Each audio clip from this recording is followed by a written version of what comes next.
The story of Admission is about Tina Fey plays a woman who works in a Princeton admissions office, and she's made a bunch of decisions in her life. She doesn't want to get married, she doesn't want to have kids, and she's going to basically stay in the same job for the rest of her life. And then all these dominoes that she's carefully set up fall during the course of the movie.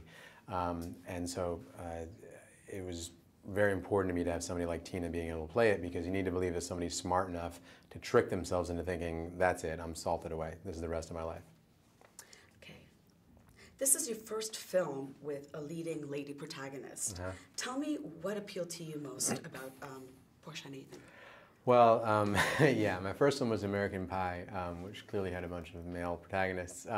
Although at the same time, my brother and I were keen to have that be a movie that girls could see and that wasn't as misogynistic as most of the films in that genre. However, I was very embarrassed to realize that this being my 9th film, that I had not yet directed a film with a clear female lead. There's no different approach to anything. It's just I was really excited to find this story that I thought I'd be able to tell properly, and the only lead that I thought could do it best. Okay. And also, I think, you know, there's a lot of stories about men having a hard time expressing their emotions, but the fact is that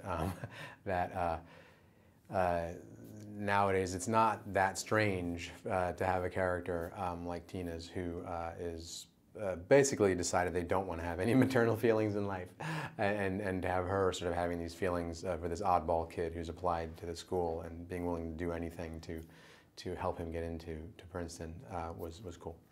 Okay. Working on this film, did it bring back any unpleasant memories of your college admission days? Well, it didn't bring back any memories of trying to get into Princeton, because that was certainly not going to be part of the equation for me. I vaguely remember being anxious about the whole thing, but I think I was always suspicious about this idea that whether you get into a place is going to determine your worth. If I sort of look back, a lot of the kids who I went to school with who went to the most prestigious schools didn't necessarily find their way in life. Like, that was sort of the peak. I think it's good to peak at around age 80 or something in life. So it didn't make me anxious on that level. They're both really smart and really funny, and I certainly called upon that and then on their ability to ad-lib. And they seem to really like each other, which is great. I would say on the last day of shooting, they were such good chums that we were shooting a scene where the two characters just met each other and were having dinner for the first time and sort of learning about each other, but Tina and Paul were very comfortable with each other and drinking a little bit of wine during the day's shooting. And I had to go up and remind them that these characters don't know each other or necessarily particularly like each other at this point. It was really nice, and they're both extremely polite, nice people who are not overly besotted with their own stardom. Okay. And what was it like working with an iconic star like Lily Tomlin? When you're working with an iconic star, I mean, I had seen her films that she did with Robert Altman, and obviously I know her as a great comedy figure, but I also knew that she was a powerhouse actress. It's fantastic. She really wants to get swept up in the character, and she plays Tina's domineering mom in the movie. And so I was really happy for Tina to be dealing with somebody who was bringing a huge amount of passion into scenes.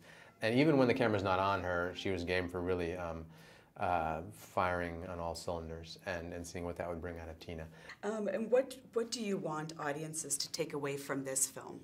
I hope that they'll think it was really fun and that they got emotionally involved. And I think it's a great date movie, essentially.